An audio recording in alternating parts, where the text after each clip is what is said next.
Good morning, everyone. How are you today? Happy Monday. It is a bright one here, so we're starting off on a good note.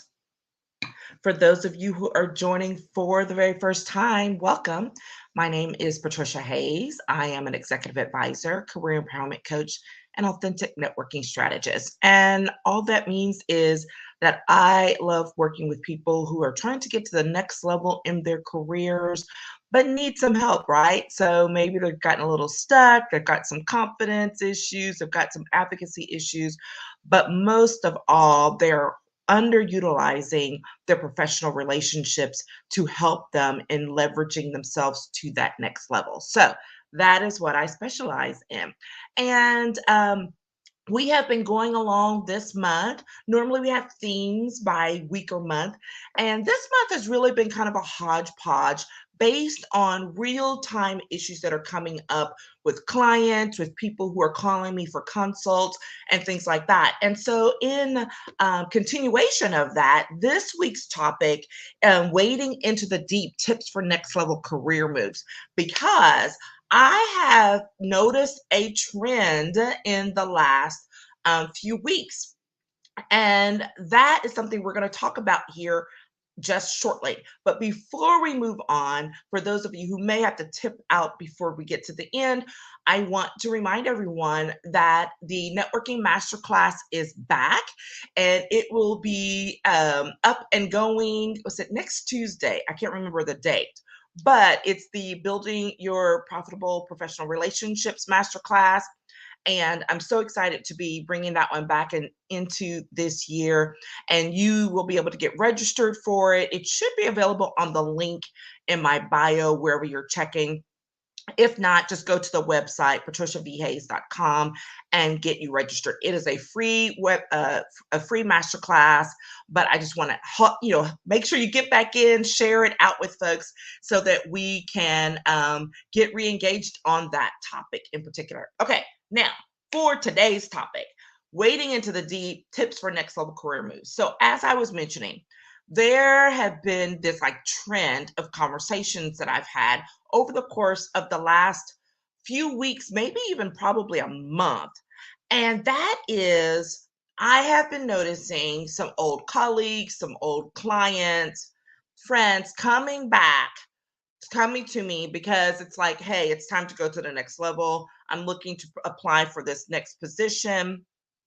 I'm wanting to shift or change. And if I'm looking at it, it's been like a 3-year cycle for folks, right? So it's like that's been fascinating in and of itself.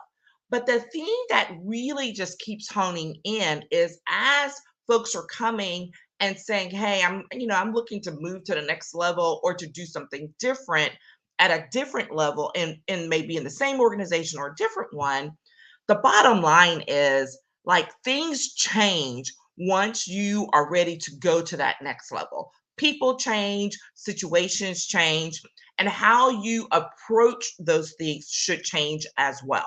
And so that's what we're going to be talking about today is that as you're waiting out and you're trying to be like, okay, next level for whatever it is you're going to do, here are the tips that you are going to want to remember to move forward. And we can always, you can always reach out to we can have a little chat about some more specific things. But in general, here are the things. So the first thing I want to make sure I'm going to toss out here, and I will mention it again at the end. And I couldn't find my copy of it, but it's a book that's called The First 90 Days. And if you are in a leadership position at a completely new level or different, it doesn't matter how experienced you are. I highly recommend that book. I believe the author is Michael Watkins that comes to mind. But anyway, I'll find it and drop it in the comments. But it's a fabulous book that I know that I utilized several years back as I was entering into some new leadership levels. And what was fascinating about it is not just like, oh, how you handle it. It's helping you to recognize what your organization, what your situation looks like, right? Whether it's an entrepreneurial startup type thing, or if it's an established organization. based on what's going on inside the division, the organization that as it is right now. So you can have a completely startup um, a division inside a well-established organization. Like I have been faced with that several times in my career. So it's not just about, oh, well, this organization's been around, 30 years. But if you're starting something brand new, what you are doing and how you approach it is going to look completely different than what's going on in the rest of the organization. Okay. Trust me on that.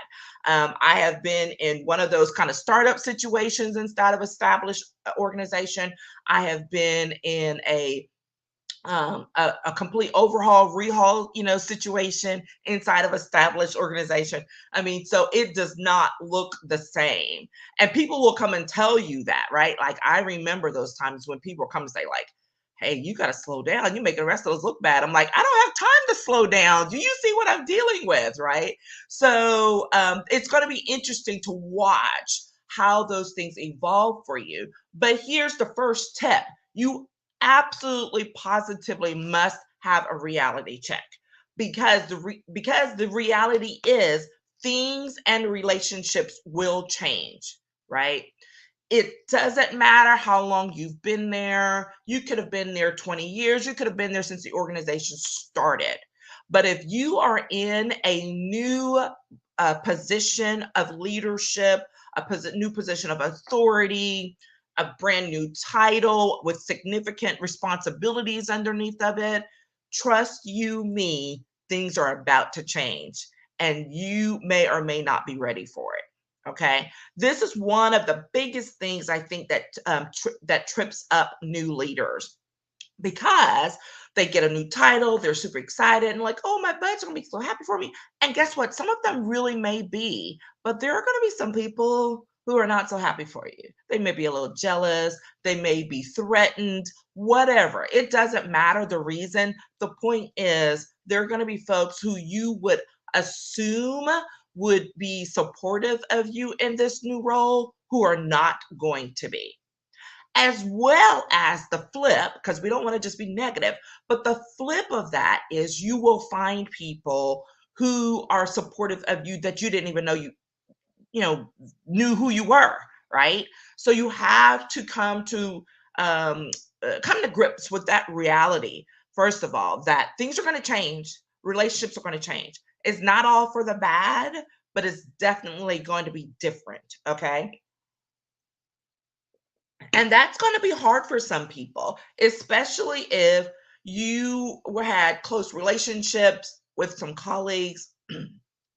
If you were, some of that, the buddy thing that you were doing may not be appropriate or may not be able to be sustained inside the work environment, right? So maybe you can be friends outside of work, but in work, inside of work, it's going to shift because of the titles and the positions or whatever. I'm not saying ditch your friends. I'm all about authenticity and remaining true to who you are and the people that you work with and those types of things. But the reality is everybody around you is not going to get that.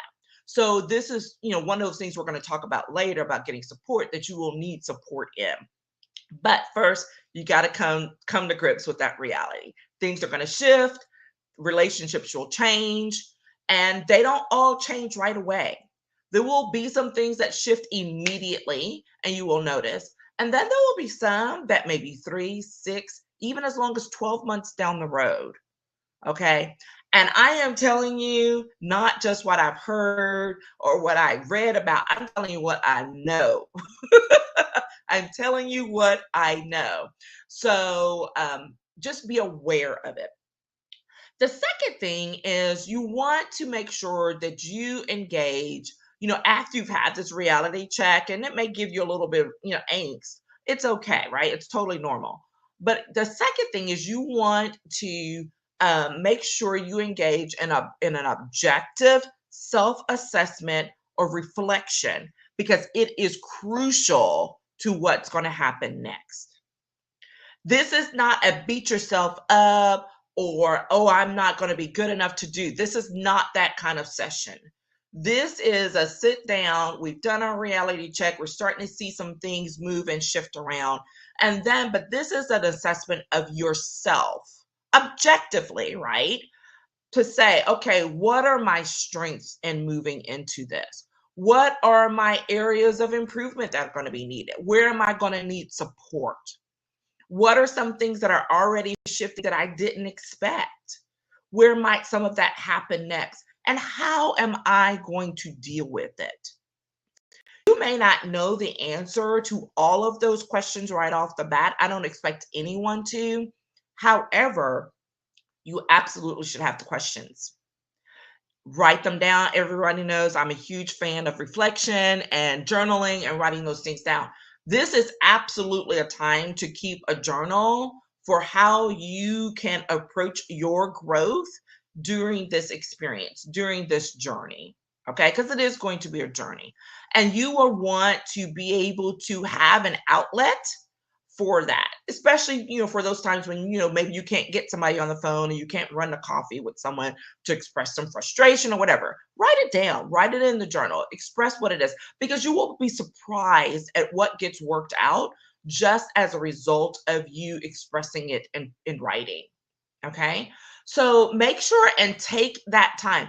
Here's a huge mistake again that people make is they're so excited about the next position, or maybe, you've gone from an interim title to you've got the permanent title. So you're just like going all guns ahead, just full force, but you don't take that time to reflect. You don't take that time for assessment of where you are and where you want to go. And I'm not talking about what your boss and the organization says, here's where we want to go with this. No, that's going to happen because that serves their purposes, it serves their needs. I'm talking about what is it that you want to accomplish? How do you want to approach things? What are the things, experiences, and journeys you expect to have as a result of this new leadership role, this new project, new title, whatever it may be? Okay. This is important because, as if you followed me for any length of time, I have said before that what your boss or organization prioritizes may not be the same as what you have to prioritize for yourself. All right. And so you need to be aware of that. Otherwise, those things that you want to accomplish for yourself that are your benchmarks for how you define success in this new role are going to get wiped away by trying to meet the needs of everyone else. And that takes you to a not healthy place, ultimately. Ultimately, it takes you to a not healthy place, right? So you want to be able to establish that and take on that assignment early on, right from the beginning, even if it means stealing some time away during the weekend, um, taking that time. It's just really, really important, even as a part of this new role, this new responsibilities, whatever, to build in that reflection time on a weekly basis at a minimum. All right, maybe you do something every couple of weeks or monthly with your team or something like that. But it is highly recommended to do that on a regular basis for yourself to reset so that you can catch things a little bit earlier on, right? There are things, there will be patterns that will show up. And so that when you're a month in, 2 months in, 3 months in, you can say, okay, I watched this develop and it never went away. Let's see what we need to do with this, right? As opposed to, no reflection time, no self-assessment, and 3 months in, you're caught off guard by something that you really and truly probably could have nipped in the bud sooner. Okay. So reflection is crucial. Always a huge fan of that. The third thing, sorry, is make sure to identify your current support network. I'll call this your fan club. Y'all know what that is, right? And your fan club does not have to be people that work with you. Most likely they are not. There may be a few, especially depending on the size of your organization. But your fan club are those people who stand in your corner. They're there to support you regardless of what's going on. And that person will check in and say, hey, how are you doing? I was thinking about you today. Let me know if you need anything. This is the time to say, yeah, I just need a chat to say, hey, this is going on. What tips do you have for me? What do you see because you know me? What things can you provide for me as far as insight for me as I go to the next level? I remember having this conversation during one of my major transitions with folks who were watching me at a much closer level than I realized.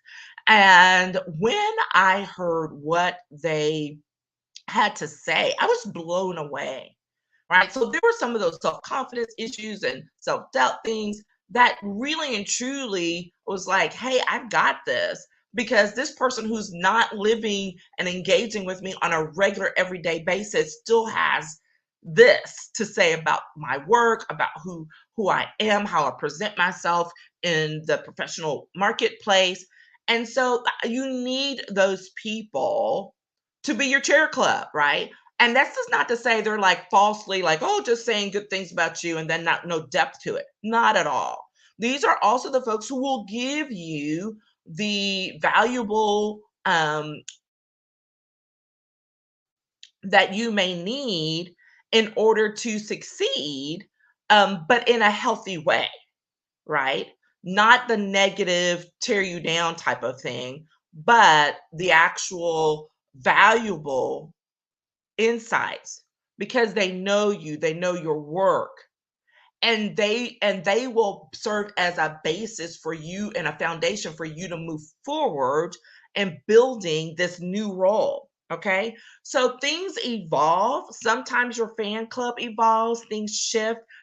Some people who were there at one time won't be there for the next, and again, this is all a part of the growth process. But don't throw the baby out with the bathwater. Isn't that how that goes? So don't think just because you've gone to this next level that these other folks aren't going to be there for you anymore. Don't make that assumption on their behalf. All right. Engage with people. Let people fall off as they will, but you would be surprised who continues to stick it out with you, as well as some folks who you didn't realize was a fan club member who will step up. Okay. Which gets us to the last point, which is build your new network and your new support systems, right? You have to do this when you're going to the next level. There are going to be new experiences, new challenges, new opportunities. And when that happens, there's also this great, fantastic opportunity for new people to come in who will be a part of your support system, who will be a part of your, new member of your fan club. Don't blow everybody off, right? But because here's the reality, what got you here won't keep you here. So you have to be willing to grow into it. There's a saying about what is it about being the whether you want to be the big fish in a small pond or a little fish in a big in a big ocean. And sometimes, when you're going to that next level, you're the little fish in the big ocean. So you can be a little overwhelmed. You're like, I'm not ready for these people yet, or, and you can have those types of things. But the reality is you're growing. The potential for your growth is high. So this is the opportunity to grow up, to build up, to reach out, to put yourself out there. This is a little bit on that vulnerability. Maybe that's what I'm going to post for Wednesday is the session about vulnerability in your networking and in your relationship building, and how important it is for the next level of growth. Okay. So if you want to grow, you got to put yourself out there. You got to be willing to accept input and help from new places and new sources. Now, that doesn't mean that you have to listen to everything every little person has to say, right? Because again, the next level was it new level, new devil. There are going to be some people who are not your fans who may come off as being so helpful, and they really might be undermining you. But the flip of that is there are people who are not, so, that who are supportive of you, who are taking a good interest in where you're going and how you're doing. And so you have to take your time and build in some good discernment, right? Listen to your gut and follow through and make sure that, you're just taking everything in. And one of the best ways in order to manage all that is to make sure you have sound supports in place. So whether that is an accountability partner that you're able to maintain from your previous, from your previous levels or work or whatever, whether you have a trusted mentor, or honestly, sometimes you just got to pay for that help. You got to pay for a coach who will say, "So what's going on again?" Because they're not invested in what it is you're doing. They're invested in your growth, but not in everything that's going on around you. And so they can provide that objective input, and strategy on how you approach situations. I have people who have come back to me exactly for that. Because it's funny because people think, "Oh, well, just coming for to you to get the next job." True. Like people will come back, they're like, "Hey, I'm trying to level up. I need your input on what to do, how to approach these things as we move forward." Cool. But here's the kicker is once people get in place and then they're like, "Oh my gosh, I need some support to get through these first 3 months," or whatever it might be. Because yeah, you got the new job, you got the new role, and now you realize you got to have some support in order to make it through it, in order to transition into it. That transition time period is crucial. Do not go into it without support. All right. I have made that mistake. I have helped others to overcome that mistake. Do not go into a major transition without support. All right. And what that looks like for you, that's up to you. Right. And if you don't know what that should look like, I'm happy to get on a consult call, chat with you about it. It won't be about, "Oh, well, you just need to hire me." It will be like, "No, here are your other opportunities. Here are your other resources based on what you've told me." But it's really important for you. Again, remember, we started off with a reality check about what it is you're doing, what's your next level, and how you plan and want to engage at that next level. Okay. So that's it. That's what we have for you today.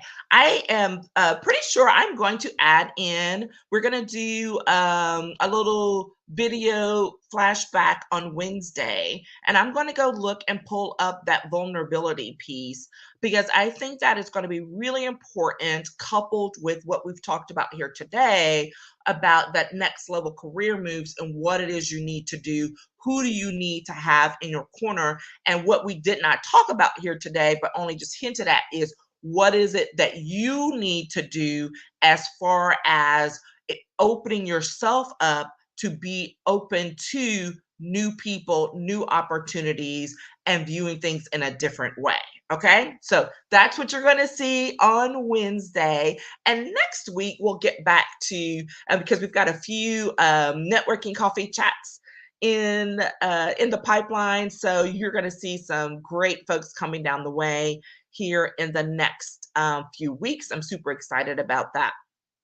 Again, if you need any assistance or if you know someone who does, do not hesitate to reach out to me or send them, connect them up in my DM or through the website.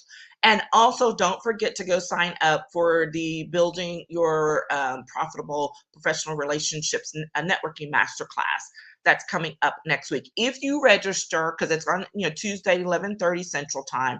But if you register and can't make it at that time, it's perfectly okay. I will send you the recording afterwards. Okay. So register to get the recording. If you don't register, you don't get anything.